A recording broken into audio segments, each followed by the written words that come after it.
Welcome back to Brayla's channel. Breaking news po tayo ngayon para sa mga naghihintay pa rin ng kanilang social pension payout. May isang NCR ang nagbabalik muli para sa kanilang pang second semester payout. Alam niyo po ba? Ito lamang ang lugar sa NCR ang maagang naglabas ng kanilang second semester schedule. Maswerte ang mga social pensioners sa kanilang nasasakupan. Kabilang din sa naglabas ng schedule ang ibang karatig probinsya. Ang lahat ng yan ay ating ibabahagi ngayon. But before po tayo mag-start sa ating topic, kung bago ka pa lang sa aking channel, please do kindly subscribe, like, and share na din para lagi po tayong updated sa mga latest payout at iba pang impormasyon na para po sa lahat. With no further ado, let's begin na po sa ating topic. Breaking news.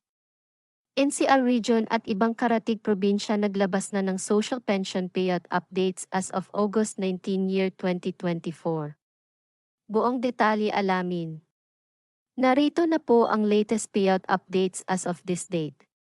Magsimula po muna tayo sa probinsya ng Barangay Rizal sa Gude, Quirino. Gaganapin na po ang inyong payout this August 20 sa inyong barangay gym di mag-start ng alas 8 hanggang alas 12 ng tanghali. Isa rin sa naglabas ng schedule sa probinsya ng Quirino ay ang Barangay Dibul sa Gude, Quirino. Sa August 21 na po gaganapin ang inyong payout sa inyong barangay gym na mag-start ng alas 8 ng umaga.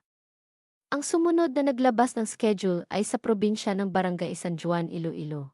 Sa August 29 na po gaganapin ang inyong payout na mag-start ng alas 8 hanggang alas 12 ng tanghali. Ang venue ay abangan nyo na lang po sa inyong barangay. Ang next schedule po natin ay sa probinsya naman po ng Kiamba, Sarangani. Ang lahat ng beneficiaries ay makakatanggap ng para sa third quarter ng taon amounting to 3,000 pesos. Mag-start po ang inyong payout this August 20 sa inyong barangay covered court. Kabilang po dito ang Barangay Poblacion, Barangay Katubaw, Barangay Lumuyon at ang Barangay Kayupo. Ito po ay mag-start ng 8:30 ng umaga hanggang alas 3 ng hapon. On August 21 naman, gaganapin ang payout ng Barangay Kling, Barangay Ilagundi, Barangay Datudani, Barangay Tambilil, Barangay Kapate, Barangay Maligang at ang Barangay Gasi. Ang venue ay sa inyong barangay covered court na mag-start ng 8:30 to 3 ng hapon. On the third day, August 22, gaganapin ang payout ng Barangay Suli, Barangay Bantasan, Barangay Nalus, Barangay Salakit, Barangay Libe, Barangay Luma, Barangay Tablaw at ang Barangay Tamadang na mag-start ng 8:30 to 3 ng hapon sa inyong barangay covered court at ang panghuli August 23, gaganapin naman ang lahat ng unclaimed beneficiaries na hindi nakakuha sa schedule. Mag-start po ito ng 8:30 ng umaga hanggang alas 2 ng hapon sa inyong OSCA office Kiamba, Sarangani.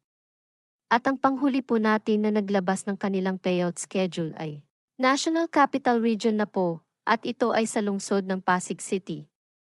Alam niyo po ba nakakabigay lamang ng first semester noong nakaraang April ng taong ito at ngayon ay nakaschedule na ulit sila para sa second semester ng social pension para sa kanilang beneficiaries. Tulad din po ng nauna, ang lahat po ng social pensioner ay makakatanggap ng para sa second semester na ng taon amounting to 6,000 pesos. Ang inyong payout ay mahahati sa tatlong schedule. Ang unang schedule ay gaganapin na sa September 3 hanggang September 6. Ang sumunod na schedule ay sa September 16 hanggang September 20 at ang panghuling schedule ay sa September 23 hanggang September 25 ng taong ito. Ito po ay para sa entire barangays of Pasig City. Hintayin lang po natin ang buong detalye ng bawat barangay kaya tutok lang po tayo.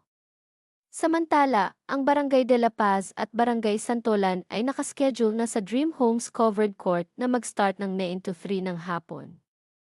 Nagaganapin on September 3, abangan lang po natin ang iba pang mga detalye. That's it. Ito lang po muna ang mga naglabas ng kanilang payout schedule as of this date August 19. Manatili po kayong nakatutok sa aking channel para sa mga latest updates at iba pang impormasyon na para po sa inyo. Marami pong salamat and God bless everyone.